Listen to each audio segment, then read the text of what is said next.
Dude, I pulled down the shades. You guys can't see. And it was just a bunch of numbers, and I was like, are they trying to, like, get me to have a nervous break? Yes, yeah. Like, because I was drunk as fuck last night when we got home, and I was staring at the numbers, and I was like, I totally see how my dad went nuts. Like, it's genetic for sure, because I was just like... You literally just put on the number 23. Yeah. Do you see any patterns? Do you guys see any yet? Well... I see boobs spelled a lot. I was adding the numbers up on each row, and here, you know what? I'll edit this in post so you guys know what I'm talking about. Jake, do you want to talk to Andy? Who the fuck is Andy? Oh, Andy Dick. I don't want to talk to Andy Dick. Ben Avery, I do not want to talk to Andy Dick. I'm desperately trying to find patterns now. I don't see shit. So this is I'm gonna edit this in post. It's like a magic eye. You gotta kind of like look through it. This is a bunch of numbers, and this is on the curtains to the hotel room I'm staying in Orlando. Which I've come to the conclusion that Orlando is a profoundly, I don't know. I don't think it's worse than Miami. I mean, by the way, this is Eoghan Gallivan. This is brother Isaac. Yeah. He's a Florida native. And he is the authority on all things Florida. I'm here to give this episode authenticity. I'm just a tourist here. But it felt when we got to the hotel, I was telling Owen, like, trying to get food, and I was like, I didn't realize I was telling you when you got here. I didn't realize that I had got a hotel in the resort part of the city. Mm-hmm. So all the restaurants, like every time I was like, oh, this place looks good, and then I would put it in my Apple Maps, and it's in Walt Disney Resort, or it's in SeaWorld. So I was like, trying to think, and also earlier, me and Owen, I found this like Venezuelan spot, and we go in, and it's like low lighting. It's a very romantic place, and I was like, God damn it, like this just looks like two gay guys going to have lunch. Well, this is fine. It also didn't help that we sat down at the bar, and then there was just a gay couple like splitting a bottle of wine, having lunch like down the bar from us. And I was that was good. Yeah. But like all the restaurants are like in Walt. I'm like, I'm not gonna be like, hey, Owen, you want to go to Walt Disney World for like 2 hours just to go get like a hamburger? Like, just get like a Mickey Mouse shaped grilled cheese and then fucking yeah. I was gonna ask you, like, because they just rescheduled like 7-0. It's like a Schedule 1. I have another friend of mine who lives in Floribama, and I know him through he's a fan of the show. Shout out Donnie from, oh God, what's the fucking town right on the border? I don't know. Anyway, he was telling me, dude, that like he works at a vape store, and they had to throw all of their 7-0 away. For those of you who don't know, 7-0 is found in kratom, but they like synthetically isolated it, and it's just gas station perks. It's illegal now. I was addicted to them for like a year and a half. They felt awesome. They were really cool. I love opiates, but don't do them. Anyway, he was like, there are people in the Floribama little belt there.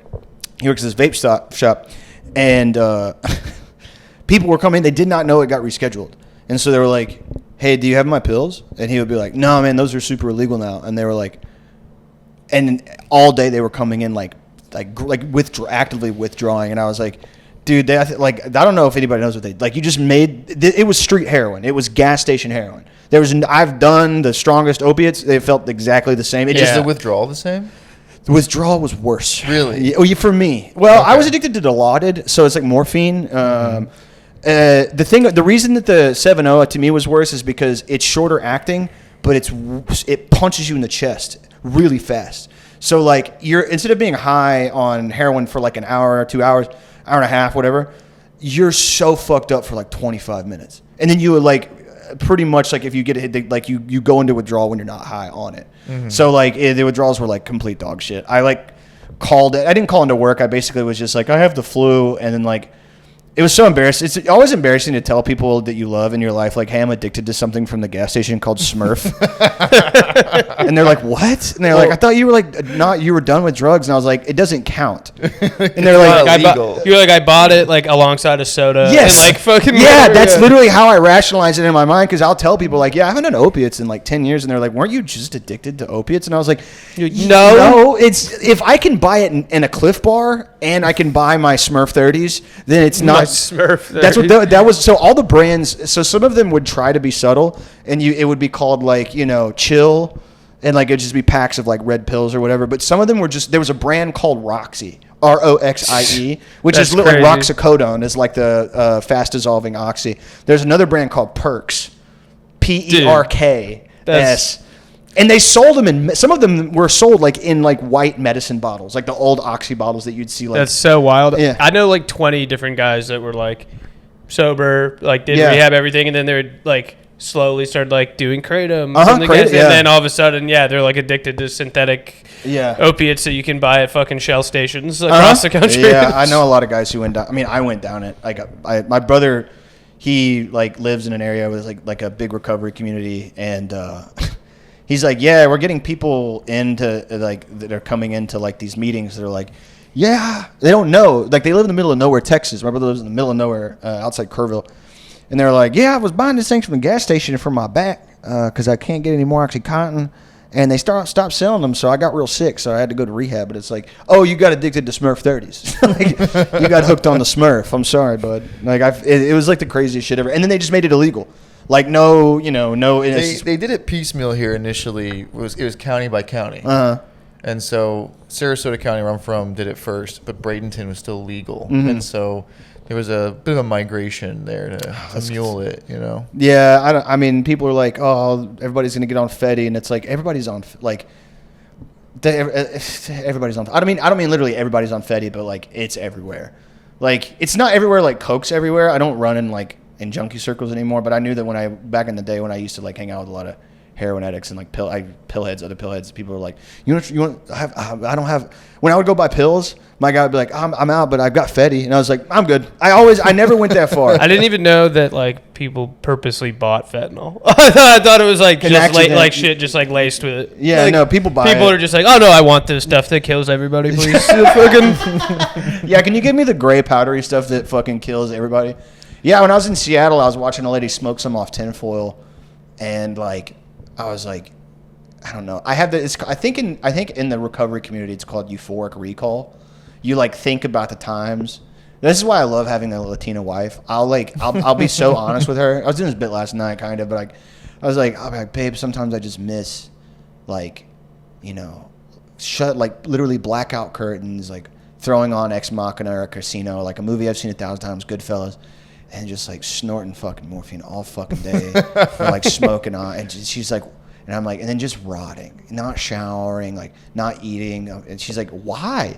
And I was like, because it's so awesome to like be a slug. Like, it's so awesome to be like the nastiest bug of all time, or whatever. I've still never done opioids in any serious way. Although I was very tempted once because a family friend who was addicted to heroin told me it's like being kissed by God. Yeah. I was like, that's not. It's like steering me away from it. You're like, ooh, that sounds awesome. Yeah, I would love to be. Yeah. Actually, I haven't been kissed by a girl yet either. Yeah. I always tell people it's like it's cold. You just took the trash out, like you did a bunch of chores out in the middle of winter, and you come inside and you get a blanket out of the dryer and you wrap it, and then like all your friends are in the room too, and they're just giving you compliments about how like how beautiful you are and how perfect you are. Fine, I'll do them. Fine, let's go. Fine, let's go get some heroin. Let's go to the gas station. Yeah. No, they got rid of it. Fuck, we gotta go get the real shit. Just dig through the dumpster in the back of the gas station. Like, I know it's in here. We go to We go to the Buena Vista Lake. Let's walk around until. Well, there's a lot of like retirees out here, so there's probably some good. There's some medicine cabinets to raid. Oh yeah. Yeah. Did you ever do that? Did you ever raid medicine cabinet? No, I had friends that definitely did, and I did It's a the Boston drugs that they thing. found, but I never. You were never the thief. In Yeah, the night. I was like, I'm actually a good guy. I only snort the pills after they've been stolen. I wasn't cool enough growing up. Like the cool kids were the ones who hold the mic actually close to died. They were dying. They were dying a lot. What's cooler than that? Yeah, man? Honestly, very romantic. What's cooler than never getting older than 18? Yeah. You know what I mean? Like, no, like I remember, like like going through my grandma's medicine cabinet and being like, there's like bottle of Oxy that expired like in 2004, and being like, man, I wonder if they got any kick to them, and then like taking 4 because they were old, and like, I'm stupid, I'm a teenager, and it's just like, yeah, drugs do go bad, but like they don't really lose their potency in that way. So I just like, I'm on like 3 Oxy 30s like in the house, like completely doing the Philly shuffle, like. My mom's like, "Are you okay?" I'm like, "I'm tired. Long day at school." I'm doing times tables. Nothing better than coming home high, like on doesn't matter what. Mm-hmm. And like you've never once in your life come home and gone, "I'm tired. I'm taking a nap." And your parents are there, and you're like, "I'm just gonna go to my room and nap, and no one will know that I'm like on drugs." Yeah. You're like, are you okay? It's 1:45 in You were the afternoon. You look so sleepy. And you're like, I'm just tired. Yeah. Leave me alone. My dad caught me in 9th grade being high. He just asked me if I was okay. Like, thought I was like crying or something. Yeah.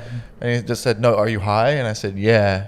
And then he just said, "Don't do it on the weekdays." That was it. Respect. That's good. Cool. That's It good was really advice. good advice. I still did it on the weekdays. Yeah, but yeah. But it's also a very reasonable request of like Yeah. your teenage son to be like, look, man, just No, he's leave it cool. to the He's cool. weekends. Keep Be a weekend warrior. Yeah, dude. yeah. Yeah, my dad was like, we can smoke weed whenever we want. We can do whatever we want whenever we want. It's totally fine. Don't listen to your mother. Your mother's lame. She's boring. She's a dork, dude. Dude, my dad would be like in the garage, be like, you don't have to listen to that lady. And I'm like, my mom.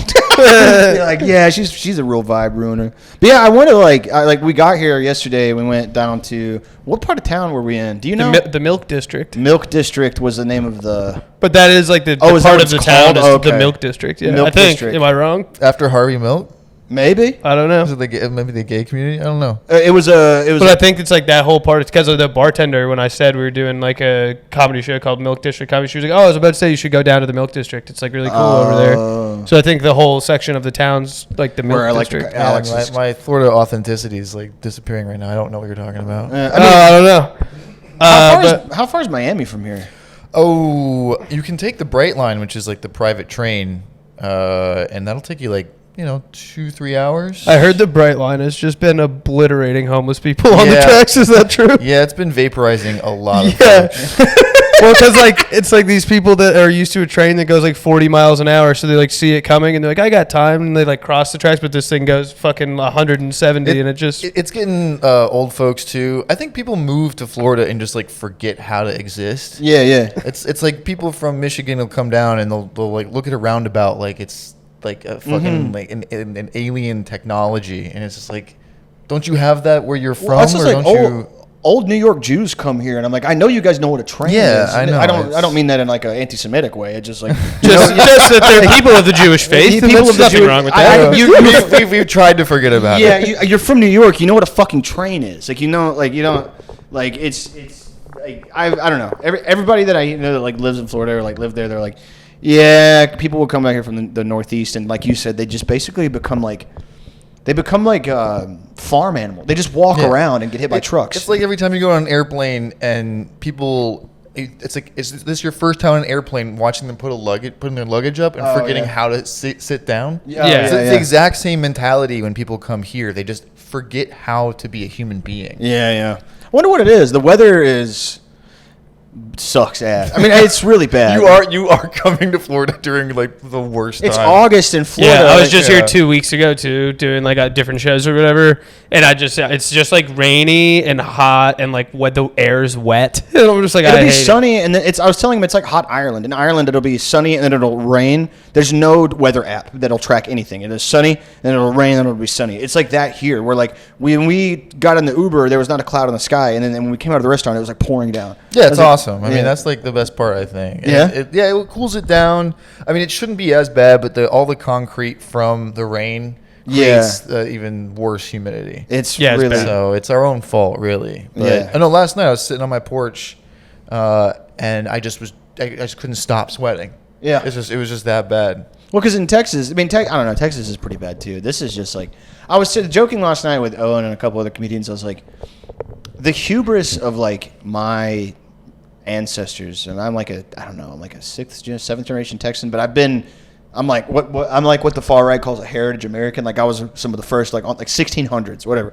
And I'm like, there are places that I've lived that the Native Americans only traveled through. They like when there was Manifest Destiny or whatever, and we're pushing westward and southward, like, the settlers would come by and they would be like, we're going to set up camp and we're going to call it Houston. And the natives were like, hey, this is a swamp that floods.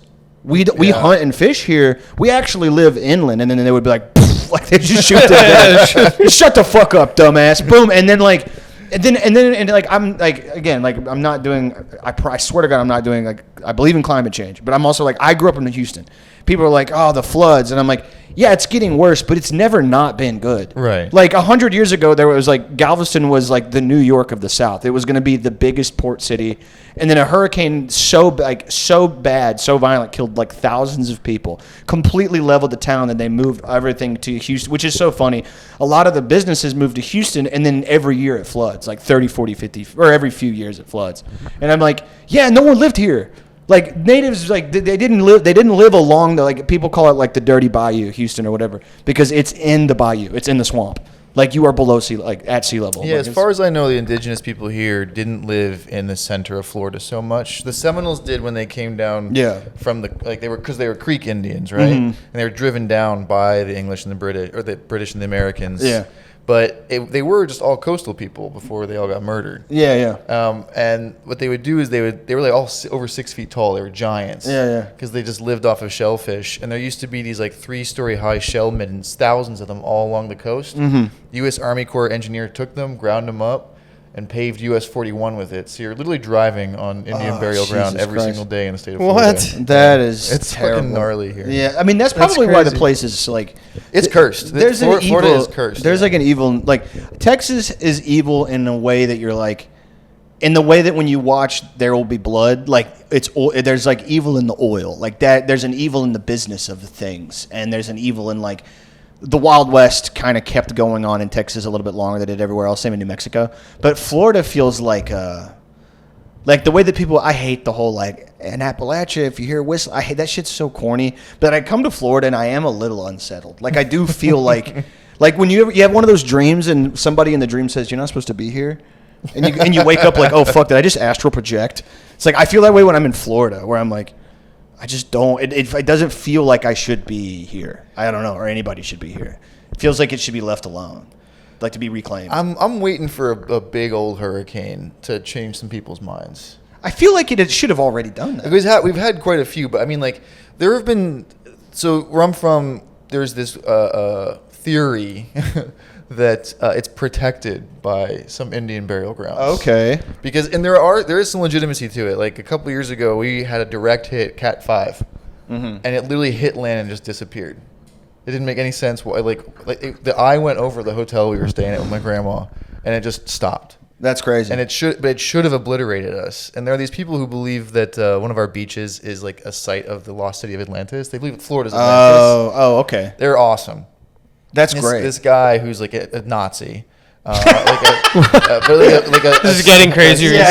A stoner Nazi, who has like a bookstore in Miami as well. And he came to Siesta, and I couldn't there were like 100 people showed up. I could not fucking believe it. All these people who believe that it's the lost city of Atlantis, and this one guy, my favorite guy, he brought like this giant water bottle from this one fountain that they believe is like part of the fountain of youth. Okay. And it's irradiated water. It's it's got tons of radium in it. You can taste it. Oh, Jesus Christ. And they're handing it around, like having kids sip on it. It's the fountain of death. It was so funny. The fountain of cancer.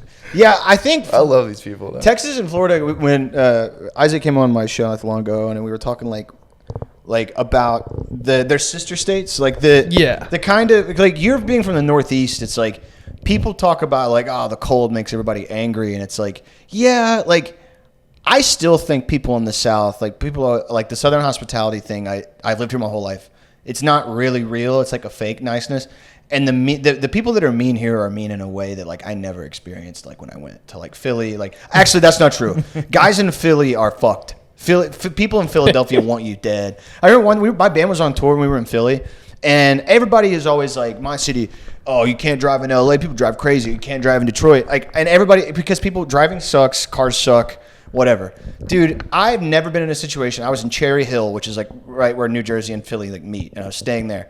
And I was there was a place where you could take a left, but it was a yield. It was an unprotected left. And so we're not going because there's cross traffic going. And I've got guys, like 6 dudes behind me, all fucking like union wops, Like, I see them in my rear view with their fucking coveralls on and their ILW39-2, and they're like, take the fucking left now, go. You've been sitting there playing with your fucking dick for fucking 10 minutes. And I'm leaning my shit out the window, and I'm like, it's a fucking unprotected left. And they're like, fuck you. And then more people are like, and I think people are rolling their windows down, and I'm like, oh, great, people on my side. And they're like, fucking go, faggot, go now. And I'm like, finally, like, I'm like, you know what? Just to spite you guys, like, I'm not gonna go. And then I'm like, I was in the passenger seat. My buddy was in his car. We were driving. He parks the car because we're yelling. Both of us are yelling, and then we're with somebody who's local to Cherry Hill, and he's like, "Hey, don't do that. Don't park. Just go. Just go." And I was like, "What?" He's like, "Just go, bro. Like, somebody's gonna do something crazy." And I was like, "Bro, I'm from Texas. Like, I'm from Texas." And they was like, "I don't give a fuck where you're from. You're in Philadelphia. Like, they know you're not. They can smell it on you that you're not from here. They'll they'll pull you out of the car and beat the fuck out of you." I like that though. I like that there's at least some. It's not all homogenous. You know, there are different cultures in different places. Yeah, I appreciate that. We need more of that. Yeah, I need more angry Italian guys in their work truck telling me to literally kill myself. Not figuratively, like drive in such a way that is going to result in you getting T-boned and dying immediately. Because it was like a turnpike, so there's people coming out of it. They're like, go! Yeah. I'm like, there's no. First of all, I'm like, if I go, that means that you're next. And that means that you're going to die too. But then I realized they don't care. They're like, fucking kill me. I drove around Philadelphia for like 2 or 3 days. They're not hypocrites. Though. No. Yeah. We finally said fuck it, and we like cut through like a gap of traffic like this big. Like people were honking at us for even going. And the guy followed right behind us, damn near died. I was like, people don't care. Yeah, he was like, I just poured concrete for 14 hours. I don't care what happens to me. Maybe that's it. Yeah, because when I worked construction, I would just merge. After like a 15-hour day digging holes in the heat, I would just merge onto I-45 in Houston without even looking and just being like, people honking at you. I'm like, it doesn't matter. Yeah, that guy just worked a 14-hour shift, and he's going to go home to his wife that's going to scream at him. Yeah, and he's like, I don't care. He's like, I hope I get broadsided. His kids have been watching gore on YouTube for like 7 hours, so they're just like... His son calls him a faggot. His wife is like, "You're useless." He also makes $170,000 a year as a union longshoreman. So he's like, the only respite he has is calling guys who are from out of town faggots, or like his only, like, he can't take it out on his wife or his kids. That's a good dad, by the way. A good dad takes it out on strangers. Strangers in traffic. Strangers in traffic. Yeah, you don't take it out on people. You don't take it out on your family. You know, you take it out on just random guys. My dad would just take it out on a 30-pack of Coors Light. Oh, yeah. Just go into the basement and you just wouldn't see him for hours. Sitting on like one of those like fucking 20-gallon buckets from fucking Home Depot with just a warm 30-pack next to him. No phone either. No, this is like 2000. It's beautiful. This is like 2000, just in a spider-filled fucking unfinished basement. That's monk-like behavior. That's American shamanism. Sitting on a Home Depot paint bucket and drinking so much beer that it becomes a hallucinogen. like past beer 15, you do kind of start to get a little like, you're like, because you're depriving your brain of so much oxygen, you're flooded with God, like whatever. You're like, I think I'm having like a biblical experience. Just a beer followed by one cigarette, followed by a beer, followed by a cigarette for hours on end, and then he'd come up and be like, "Guess I'll heat up my dinner." Like heat up his dinner, and then just eat real quick and just go back downstairs. I got a true basement. In Texas, and you guys don't have them here either because we're all like sea level. We don't really have basements. Some parts in the Panhandle do. We don't have basements in Texas. So when I was on tour, I was in St. Louis, and it was still cold. They had a cold snap. My band went on tour like two Marches ago, last March, whatever. Anyway, irrelevant. I was heavy into the gas station opiates at this time, big time eating, chomping, and my buddy had just bought this. So St. Louis is legitimately a fucking financial sacrifice, economic sacrifice zone. They have beautiful brownstones you'd see in New York, but they're all boarded up. And the couple that we were staying with on tour, they were saying that the red brick that's like, literally there are gangs that come in and destroy the houses and take the red brick because it's a certain type of red brick that's not made anymore. And there's like a brick black market that they like sell. So they tear down these illegally demolish these old boarded up brownstones and then sell the bricks. Anyway, they had a true to life wood paneled, no heat basement. Everything was wood, and then like the original like shag carpet, and then some exposed concrete. Dude, I went down there with 12 fucking hams. Yeah, and like I had like just a handful of gas station opiates, and I got so drunk and so high, and I was like, and this wood paneled basement wrapped in this blanket, and I was like, I understand grunge. Like I get, I was down there, and I felt like I was being. I wish it was like my band was on tour. Like I had my guitar, and I was like, the muse was moving. It was the alcohol and the opiates were like moving through me, and I was like accidentally rewriting Siamese Dream. Like I was rewriting like Nirvana. I was like, oh my god, because it's like the way the yellow light hits the wood panel and it's cold down there. There's no and the only thing heating your body is like alcohol and opiates. And I was like, I totally understand how this music was made. Like I was just channeling all the ghosts of Lane Staley. They were just like all like in my head, and they were like, don't you want to do this forever? And I was like, forever, yes, sir. Yes, sir. I'll never leave this basement. Yeah, and I to your point about your dad, like, I never, because in Texas we didn't have them. I never understood the basement. I never got a real basements rule, dude. They're so sick. Every place we went to, we stayed at, and they had a basement. We stayed at a place in like Buffalo, and they had a basement. And I was like, dude, this is so sick. Like, because like when you're a kid and you watch those movies, where it's like, oh, the parents come down. It's like, or that 70s show, the parents come down. Like, what are you guys doing down here? And you're like, oh, we're playing Sorry. Like, I never got that. We would go into, as a Florida guy, you might know what I'm talking about. We would do the same thing, but in like the ditch. Yeah, you're ditch kids. You go hang out in the ditch and smoke weed. You go to a park. It's like your parents would want you to leave, and there's no winter, so you could do it any time of year. Yeah, you go to we'd go to this retention pond, and we would try and fucking throw rocks at big ass. You know what a nutri-rat is? No, dude. The invasive non-beaver. They're the hugest. They're pretty much one of the biggest rodents that's not like a beaver. They're huge. They're the size of small dogs, and they're actually pretty docile. Like they're pretty chill, but we used to get drunk as fuck and throw big ass rocks at them. It's funny to be like, they're actually like super chill. Anyways, we tried to kill them with massive rocks when we were fucked up, but. I don't feel good about it. Dude, basement hang, I think like every single one of my friends, like that is where the kids like hung out, and parents would just stick their head down there like every 4 hours. Like, you guys good? We'd be like, yeah. Like my best friend growing up, dude, it like, the basement like grew up with us at his house. So it was sick because like when we were way younger, like didn't smoke or drink or anything yet, completely unfinished. We would just skateboard down there. It was just a concrete room. Yeah. And we would just get like 7 Mountain Dews and just skateboard down there, and it was fucking awesome.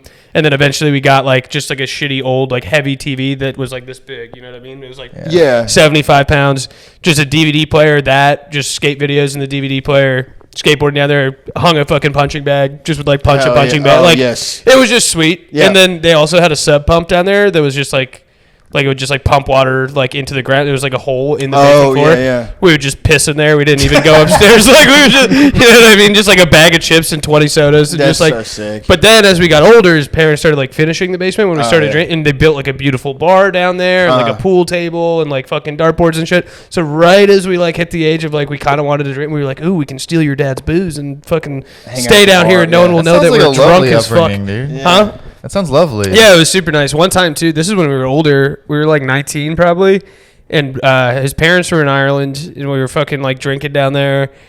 We ran out of beers, and we were like, oh, let's drink a bottle of your dad's whiskey, but like, let's get one that like he won't really note it, whatever. And he's like, my buddy, he's like looking at them all, and he's like, oh, he's had this one forever, and he's never even opened it. Like, he obviously doesn't give a shit about it. Oh, no. So we open it, we drink all of it except for like this much. And then we're like, yeah, we'll replace it. We looked it up. It was like a $1,200 bottle of whiskey that he was like saving. We were like, it's been here for 10 years. Like, it's fine. Then we panic, obviously. So we're like, all right. And we're like still drunk. We like wake up like still drunk. And we're like, all right, what do we do? And he's like, well, first things first. Let's finish the $1,200 bottle. It's almost gone anyways. Yeah. So we like polish that off, and then we're not even 21 yet, so we have to like get someone to go get us alcohol. And my idea was like, here's what we'll do. We have like $130 like collectively.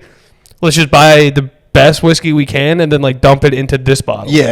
And then like leave a little and be like, oh, we opened it. We're sorry. Yeah. And so that's what we did. When his dad came home, he was so fucking mad that we opened the bottle, and then he was like, I've been waiting, like whatever, saving this, whatever. And then he fucking was like, I might as well drink it now. So he like fucking, and we're just holding our breath. Like, is he going to know that it's not right? Dude, I had no fucking clue. R.I.P. his dad. He just died a couple months ago, but we never told him. Never. Oh, no, that never. Dude, similar story. I would go visit my dad. My dad's like very distant side of the family in Jasper, Texas, which is, if you don't, is one of the last sundown towns, and it's still a sundown town. Jesus. And I mean, I don't want to use the term too loosely because it's like things have gotten better, but it's like shit still happens there, whatever. Yeah, you're like, if I was black, I wouldn't go there. No, yeah, I wouldn't. No, I'm fine, and I've got like, there's like one of my dad's family name is like one of the families that lives in this small unincorporated town outside of Jasper. So anyway, we're there, and his great uncle collected. You know what a dobro is? They're the old blues guitars that have like basically these like. They're almost like built-in amplifiers. It's like a steel mesh and a metal mesh that sits in what's called the bell of the guitar, and it gives it this very twangy sound. It was really popular with any old video you see of like B.B. King playing an acoustic. It's probably a dobro. Yeah. And he collected old dobros from like the fucking 1910s and 20s, and I was just learning to play guitar. I was like 14, so I've been playing for like a few years, and. My dad and his great uncle and his aunt and a couple of his cousins, they were out there and they were just doing what you do when you live out in the middle of nowhere. They were just shooting shotguns into a shitty body of water. And then they were like, y'all kids go play in the house. And so we go in the house. Me and all the cousins go in the house. And I didn't really get along with them because they were shit kickers. And I don't, no disrespect to shit kickers, but I just like, I don't know. Like, we're all 14, and they're already, like, the most racist people I know. Like, they're like, don't you hate them? And I'm like, they're fine. You know? So I go off to my own, and I go to my great uncle's room, and I go to his dobro room, and he's just got all these guitars, dude. And they're hanging up, and I'm, like, playing them. And he had told me, he was like, you can play the ones that are on the wall, but anyone that's in a case, don't play it. And when you're 14, you're like, the ones in the case is probably the coolest It's got to be so cool, yeah. Dude, so I find one that's in a case, and it is sick. It's, like... incandescent pearl, like the guitar neck, and then like the metal part that like creates the amplification or the pseudo amplification is like a bronze. It's so cool. And like the date was stamped inside the guitar. It's like 1930 something or whatever. And I go to strumming it. It's so out of tune, bro. And I was like, oh, you know what? Like, I'm not gonna play it, but I'll tune it for him, dude.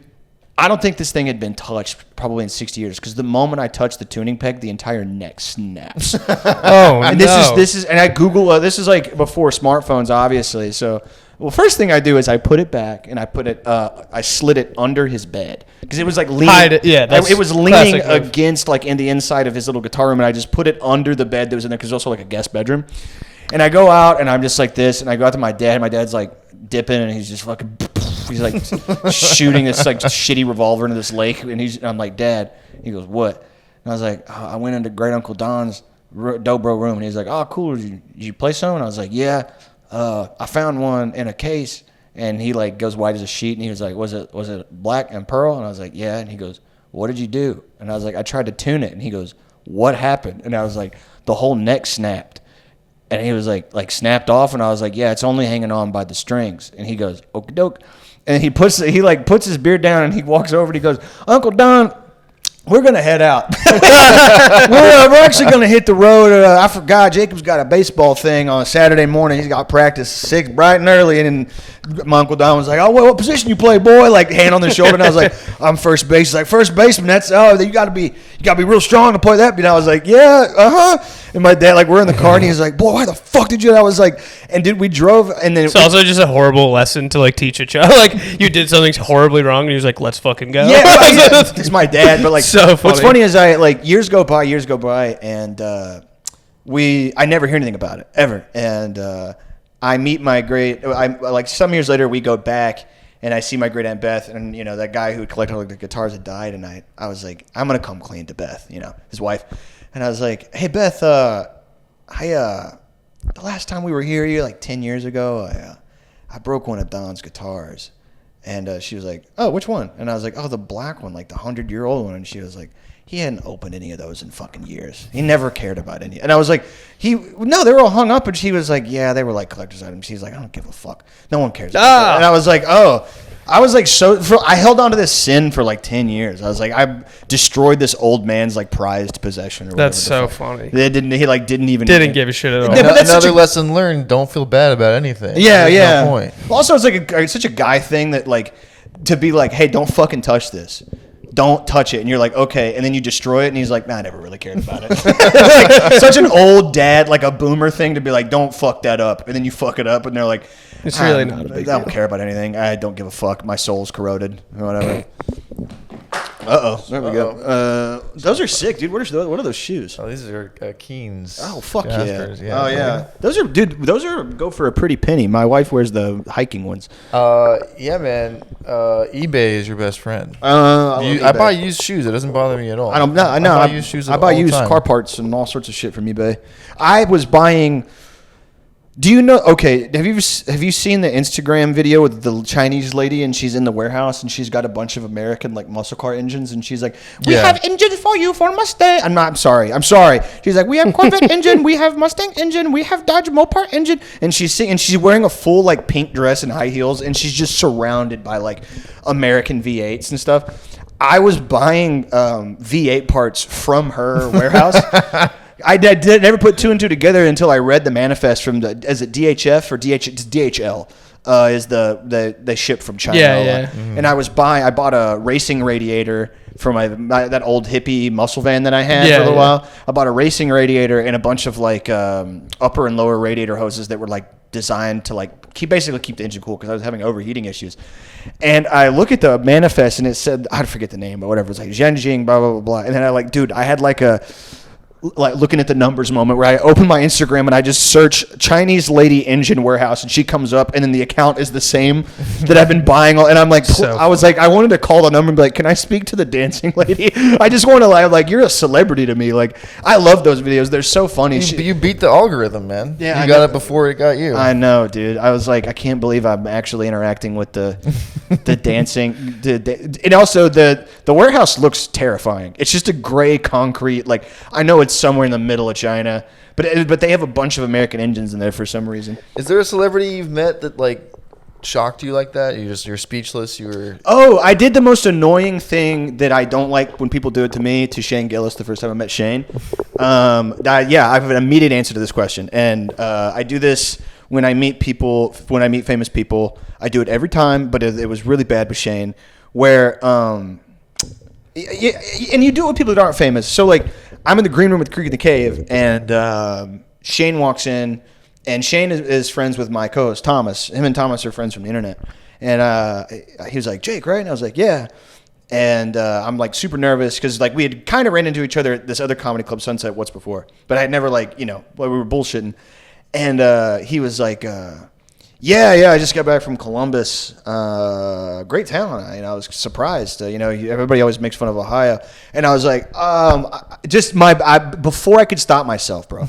I was like, yeah, I've got a friend in Columbus, and he like says like the seafood there is like so good. Like just trying to relate, but I just said the dumbest sentence of all time. Like, oh yeah, you're from San Antonio, dude. My friend loves spaghetti, and he lives in San Antonio. Like just the dumbest shit of all time. And like Shane's like. Yeah, cool, man. And I'm like, fuck. Like in my head, like on the way home, I was driving to San Marcos. I was like, what the fuck? And since then I've ran into Shane a bunch. But I was just like, yeah, I've got a friend in Ohio. It's a big state. Like, of course you. And also, we're like, I'm a comedian. He's obviously like the biggest comedian right now. It's like, yeah, you probably do have a friend because I've done stand up in Ohio. It's like, he didn't know what to say because I just said something so dumb. It didn't make any sense. And I did the same thing to the dude from It's Always Sunny, Glenn Howerton. I ran into him at a cafe, and I was like, "Oh, big fan." And he was like, "Oh, thanks, man." And I was like, "What brings you to Austin?" He was like, "Oh, ACL." And I was like, "Oh, me and my ex-girlfriend went to ACL, and I saw Drake. I don't like Drake." He literally looked at me like Dennis face, like, "Cool, man," and then like walked away. I was like, "Fuck." That's so funny. I get squirrely. I don't know what to say. I usually try to pretend like I'm not familiar with who they are exactly. I try to be like a normal person. But one time, I was living in Portland, Oregon.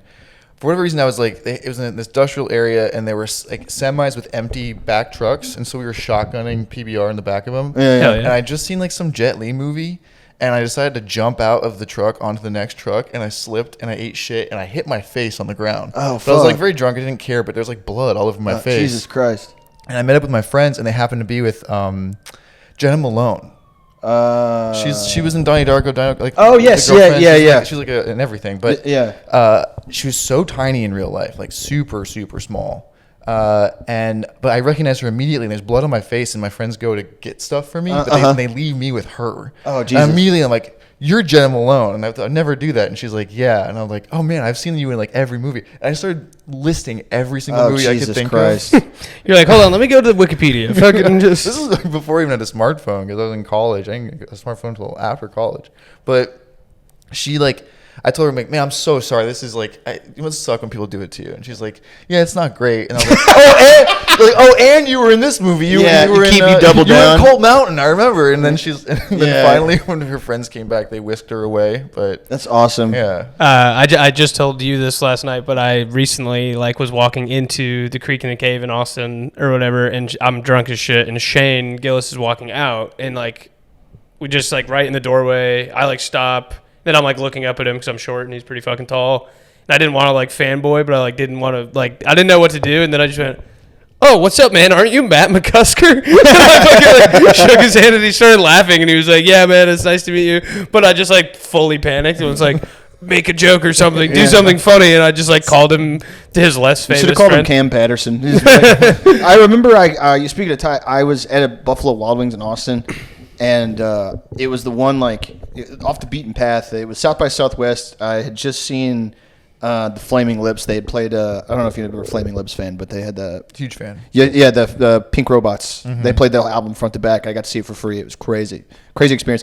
He had this girl singing with him, and whenever he wanted her to sing like a high note, he would pull her hair. He was fried out of his mind. Wayne Coyne is so fucking weird. Anyway, I'm getting off. We were there. We were trying to see Paramore. This is 2012, so they're fucking huge. I mean, they've been huge forever. And in my mind, all celebrities are like 18 feet tall. They're like Nephilim. Right. Like in my mind, like when I've met like Tom Segura. I met like Gwen Howerton's around my height. Shane's like a little bit taller than me, but like other people that I've met when they're short, like when I see Rogan, I'm like, what the fuck? Like I know he's short, but it's like, what the fuck? You are like tiny. So anyway, I'm at this Buffalo Wild Wings and I'm there to watch UFC. And it was when George St. Pierre fought Johnny Hendricks, and Paramore's there, and what the hell?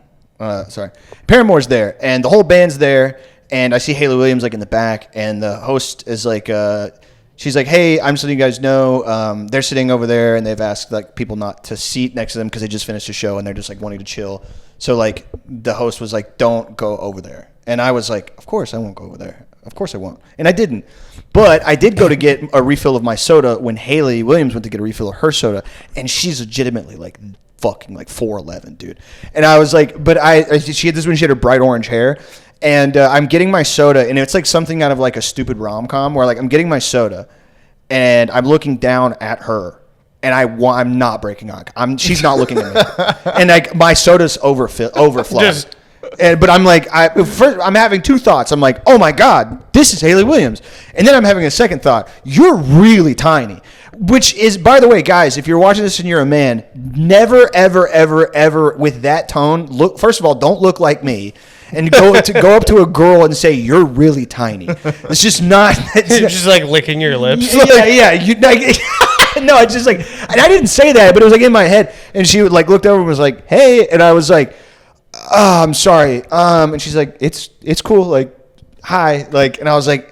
I'm a big fan, and I had soda like all over my hand. Try to shake her hand with it. No, I like gave her. She like put an elbow out. Was very clearly like. I didn't go over to them. Like we just happened to cross paths, but she was like very clearly did not want to be bothered. Like they were all like, I've heard nothing but nice things about them and like and their fans, but they just finished playing and it was hot. Mm-hmm. Like they were all sweaty and like they were just trying to. I also love that at the peak of Paramore, after they just like ripped a show, we're like, let's go to Buffalo Wild Wings. Like they did. I found out Haley Williams is like, or was, I doubt she is now, but like was a UFC fan. Oh, cool. So she was like, I was like cheering for like, I was like a big GSP fan, and the table that they were like going for Johnny Hendricks, and I remember being like, I was looking at the drummer for Paramore, this big ass dude, and I remember being like, I just got bro brain, and I was like, that guy's fucking trash. It's just two elite athletes and then a guy who could also whoop my ass, and I'm like, yeah, this guy fucking is going for a fighter that sucks. One of the best fighters of all time or whatever. I met Eoghan Omar. She was super tiny. Yeah. That was a tiny. Where'd you meet her at? When I was shadowing Randy Fine. Oh, okay, yeah. Well, her walking next to Randy Fine while I was so embarrassed to be with him. I wanted to be like, oh no, you're cool. She's beautiful too. Like, really like ethereally gorgeous person.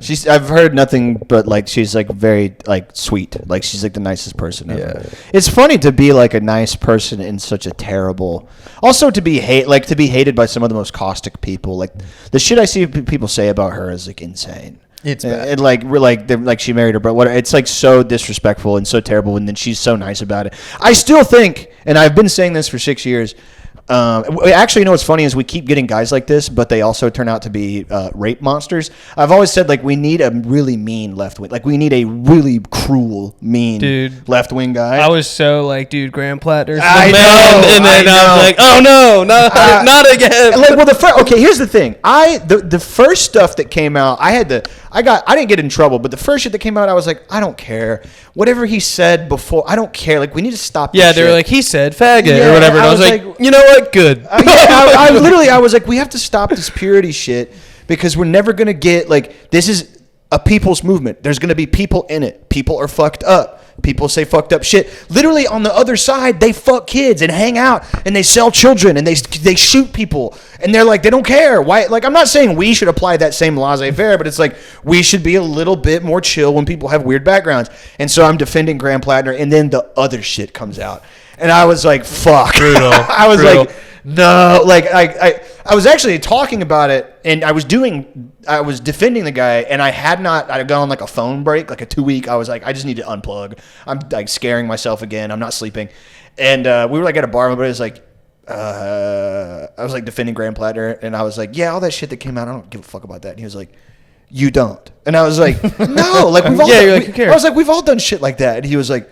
what? And I was like, yeah, I've said fag and retard, and I've like said racist shit or whatever, like this was 10 years ago. And he goes, oh no, like you don't know what happened? And I was like, no. And then he told me, and I was like, oh no, I've never done anything like, I was like, to the whole restaurant, I was like, hey guys, I've never done anything like that. Well, like when it was coming out, like in the morning that day, like Bernie Sanders and like 2 other people came out that had backed him, and then we're like, what, like something's about to drop and he should drop out of the race right fucking now. And I was like, here we go again. The established Democrats being pussies and like being afraid of whatever, blah, blah, blah. And then I was like, oh no, he raped a woman. That stinks.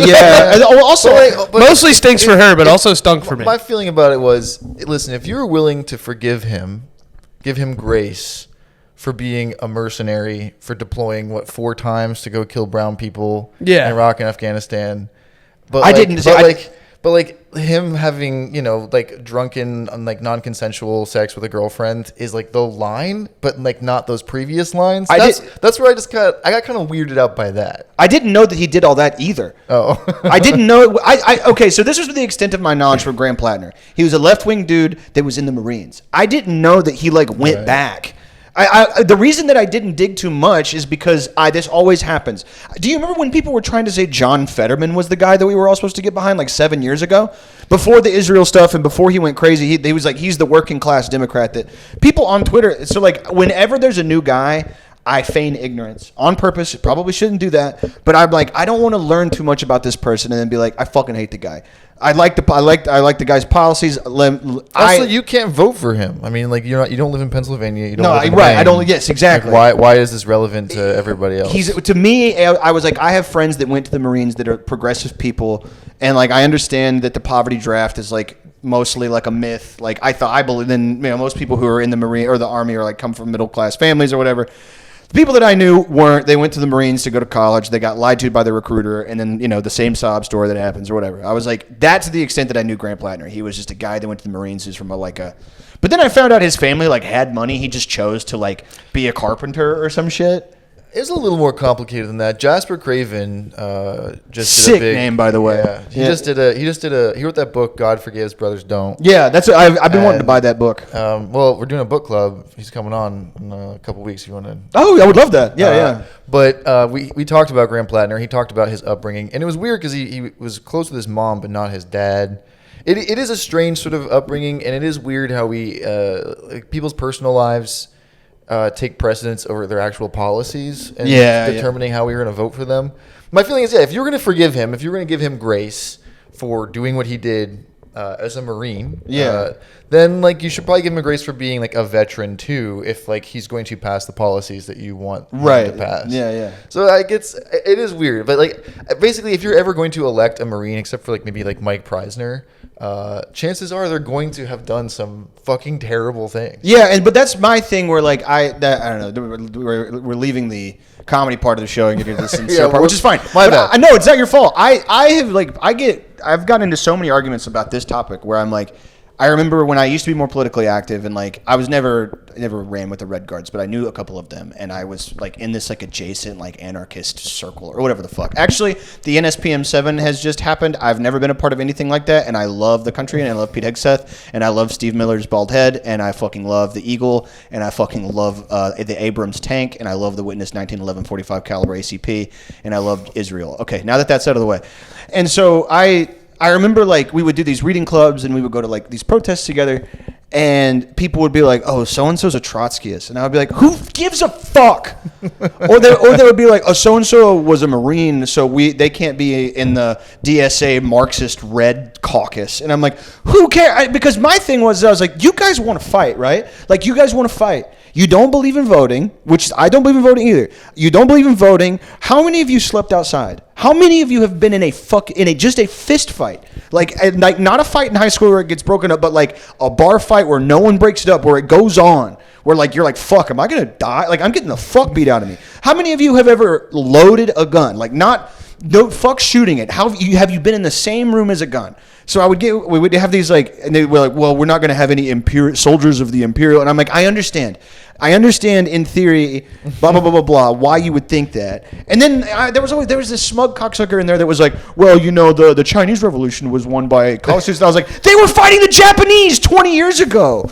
Like you guys are, I know you guys are all in college and like whatever, but like, you know that the fucking college students that won Mao's revolution, you know what they were doing 20 years before they were teaching engineering? They were fucking fighting Japanese people with their hands and like swords and shit. Like I'm getting so worked up because you know what I'm talking about. Yeah, I know exactly what you're talking about, and it reminds me so much. I just recently rewatched High Fidelity. Yeah. And that's exactly what so many of these like leftist hipsters remind me of. Is like John Cusack's character in it, who doesn't play a fucking instrument, but has like the sense of entitlement and like is like this purist about music. Yeah. It's the same thing with these leftists in politics, where like you need bodies, you need mass. Yes. And they want to like the purity politics they play on the left is just so fucking obnoxious. You're right. Like, do you own a gun? There's like that one scene in Steven Soderbergh's Che movie. Yeah. Where all these kids are lining up. Yeah. And he's like asking them, do you have a gun? And they're like, no. And they're like, you're fucking useless to me. Yeah. So the least you can do is buy a gun. Yes. Yeah. And also it's like, I mean, like with purity, like you see all this shit, like I don't know, people are like, oh, the left is behind the eight ball. We're behind the curve on like vetting and messaging, and it's like, it's fucking yes, vet people, but like, oh my god, like if a guy like, dude, millennials, like people our age entering politics, like. Fuck, like good luck finding a squeaky clean, like their Twitter alone is just fucking. Yeah, what's your worst one? What's the one that if you ran for office, they're gonna pull up and be like, this guy? I got into a fist fight with a trans man. Dead serious. And That's hilarious. Did you tweet that or is like there's a video of it? No, it was a thing that happened that I did, and he fucking started it. And this sounds so douchey, but I didn't want to fight. It was in my house. He got drunk and was smashing empty beer bottles on my kitchen floor, and I was like, "That's crazy." Yeah, he had just started tea, and so he was like so drinking, and you're not supposed to drink when you're on that shit, or like when you're taking it like hormone therapy. And you know what? He is a real man, dude. Just hit puberty and went, I'm breaking everything. I'm fucking. Yeah, the reason I had I'm breaking this shit right now. The reason I had such a quick answer to that, by the way, is because I was going to go to law school and I did want to work in politics. And this thing had happened while I was studying for the LSAT. And like it really, I was also in the DIY like lefty music community. Yeah. And this thing happened and people were very mad at me about it because there's a game of telephone and it was like the cancel era or whatever. But like what had happened, my roommates saw the whole thing.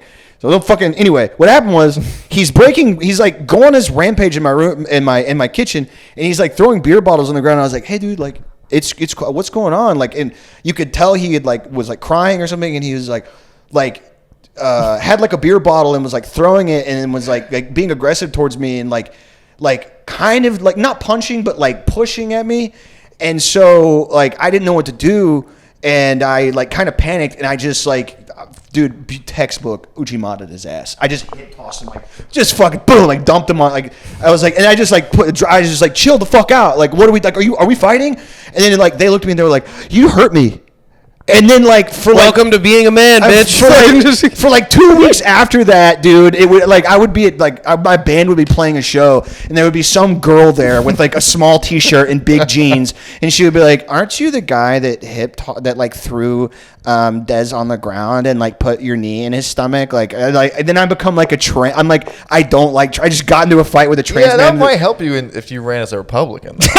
Yeah. They're like, not only do I like his policies, I love his personal choices. Yeah. No, that actually, for a while, like I was like, fuck, maybe I did take this too far, but I was like, everybody I tell that story to now, though, they're like, no, it's completely normal reaction, totally normal. Well, after the 2018 NBA Finals, when the Warriors beat the Celtics, I tweeted a bomb threat to the fucking Warriors parade, and I did it as like a fun gag. I was like, I think like it was exactly like I was like, I'm not saying I'm gonna bomb the Warriors parade, but I am saying I just bought 2 plane tickets to San Francisco or something along those lines. I was like drunk and thought it was funny, like whatever. Yeah. The most traction any tweets ever gotten. People were just like tweeting at the FBI, like investigate this psychopath. So funny, dude. I hate when people do that. Like they tattle on Twitter. Well, yeah. Also, in the replies at the FBI, at DHS, at CIA. Also, did they come visit you? No, I deleted the tweet and then just like fucking panicked. It was like I might just like get a knock on my door tomorrow. Before they can. Yeah. You know Caleb from Podcast About List? Caleb Yeah. He had that video. It's a very funny video where he's eating cheeseburgers in his car. Yeah. And he's like, I got a list. I'm declaring war on the U.S. Army. I'm declaring war on Barack Obama. And he's like, and I'm declaring war on you, the U.S. Army. And he's like, he starts listing like all this like weaponry he has. And then like a month later, he tweets, "Oops, lol." And then like he got door knocked. And they were like, "Hey man, so like we looked into you. We know you're a comedian. You cannot say you declare war on the U.S. military. Like you can't." He was like, "Yeah, I can," and I'm joking. And he's like, "They're like, you said you were gonna kill the president." Yeah. This happened to Ben too. Which, by the way, shout out Ben. Ben gets door knocked by at Living Party. Ben. He gets door knocked by the FBI. I'm the first person he calls. Why, I don't know. Because you almost went to law school. Yeah, almost went to law school. Also, like, he knows that I'm like, I don't know, like, fucking noited or whatever. And he's like, why did they do this? Like, did they monitor? And I was like, he said they had like printed out one of his posts. Mm-hmm. Oh, here's what it was.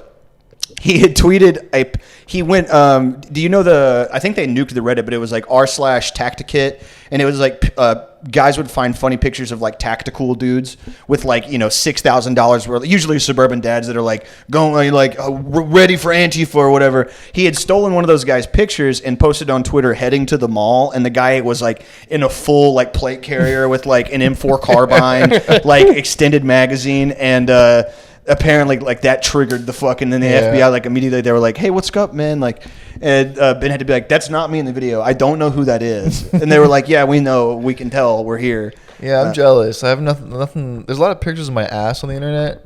What would be your thing that would like? I don't think I mean, I made it. Well, I when I was working for this magazine, they told me I had to stop tweeting and posting, and it was I said that I was gonna wear a suicide vest to the Met Gala. I did the same thing. Yeah. And he said the magazine's like, you can't do this anymore. Yeah, I got in trouble at school for that. Yeah. The prompt was, what would you wear to the Met Gala? And I tweeted beeping vest, like and it went viral. And then my dean of my college at Texas State, he like called me in because they knew I had told them when I was teaching there, or I was getting my master's and I was basically TAing. And I was like, "Hey, I got this Twitter account. I'm just letting you guys know, like, I'm a comedian. Like, if something comes across your desk, like, it's jokes. I don't mean it." Yeah, school jokes are the ones that'll really get you in trouble. They threw that one dude in prison for a while. Like I forget what it was about exactly, but it was like adjacent to a school. It wasn't even about a school at all. Yeah. But my buddy Dan Troop Hater is his name on Twitter. He got a knock by the FBI for making some joke about going to see Batman. Like, he did that. Mm-hmm. But I don't know. I've only gotten in trouble. I've gotten banned from Instagram for either talking about how cool cigarettes are, or because of this happened the same day the Fox News doxed me for my Marie Glusenkamp Perez stuff. Yeah.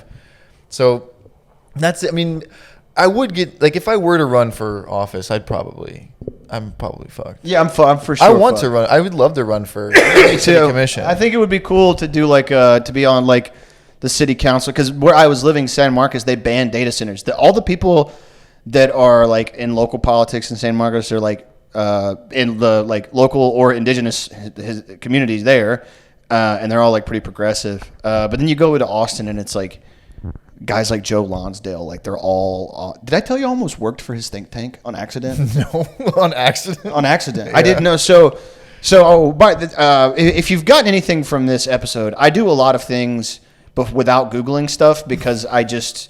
And I just follow your gut, man. I follow my gut, and the gut leads me to strictly vibes. Yes. So when I got my master's in philosophy, I was like, okay, like I couldn't afford law school. I got a scholarship to go to get my master's. I don't know what I'm going to do with this. And so I was talking to this guy who was on my thesis committee, and he was like, go work for a think tank. And I was like, is that a real job? And he's like, yeah, I did it out of grad school. He's like, the pay's okay, but you just sit around and you basically come up with policy proposals, and it's usually partially funded by the state, or he's like, he was a conservative guy, and he's like, if you get it on my side, you get paid better, and laughed because he knew I was like a fucking pinko or whatever. And so I'm like going around like, and I'm like literally like think tanks, like policy tanks, Texas or whatever. And I found a really cool one, but it was in San Antonio and they weren't hiring, and they were like, it was like immigration reform. And then I found one called the Cicero Institute, and it was like, their whole thing was like, it was like they were libertarian, and I was like, you know what? I'm out of grad school. I got a bunch of debt. I have libertarian friends. I can work with a libertarian for a little while. Like, it's fine. But in my mind, the libertarian that I know and love is like the Ruby Ridge, like, leave me and mine the fuck alone. That's the libertarian I understand. I disagree with them on pretty much everything, but I understand them.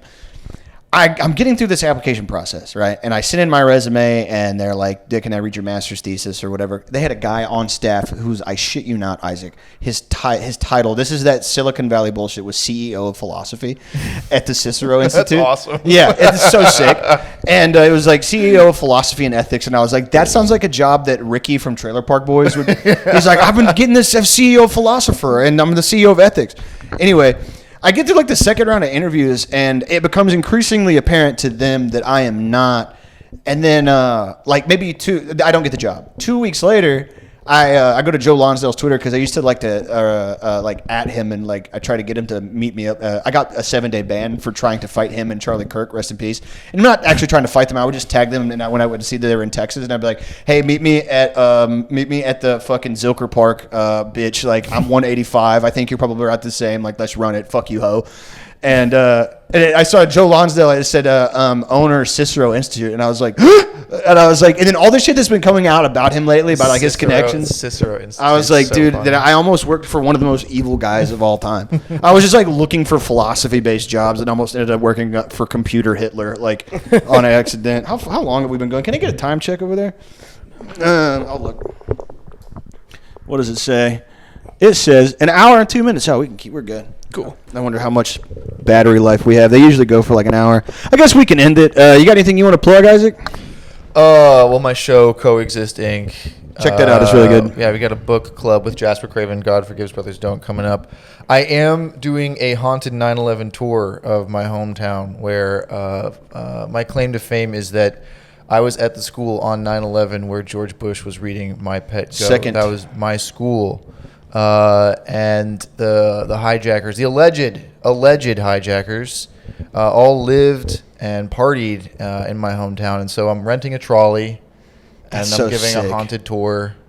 This is in Sarasota? This will be in Sarasota, Venice. It's free if you want to come. I haven't picked the date quite yet, but otherwise there's going to be a fun video. Follow him on social. Yeah, and my Dan Bilzerian interview should be out next week. He's going to lose to Randy Fine, which is unfortunate. Randy the Fat. I was really rooting for Dan Bilzerian. Yeah. It's crazy how that picture. Another fucking short guy, dude. Yeah, you were dead. Incredibly short. Wait, is Dan Bilzerian running for like Senate or something? For Congress in Florida against the most disgusting Congressman. Seriously, you should vote for Dan Bilzerian if it comes out in time. rock hard nipples. We talked about Jews for 2 hours. Turns out he's Jewish. Yes, yeah, he's an Armenian Jew, or he's an Armenian Jew. Yeah, yeah. He's Armenian. He says he's 12% Jewish, which is such a funny number to be. Yeah. And also 12% Norwegian, so I guess it cancels out. So yeah, he's fine. Yeah, he's fine. He could get into Agartha, as the kids say. But yeah, talk about Florida a lot. Talk about conspiracies. So check that out. Anything to plug on? Just follow me on Instagram Tribal Sleeve and Twitter at YoungPerkUser1. Hell yeah! Thank you guys. Peace.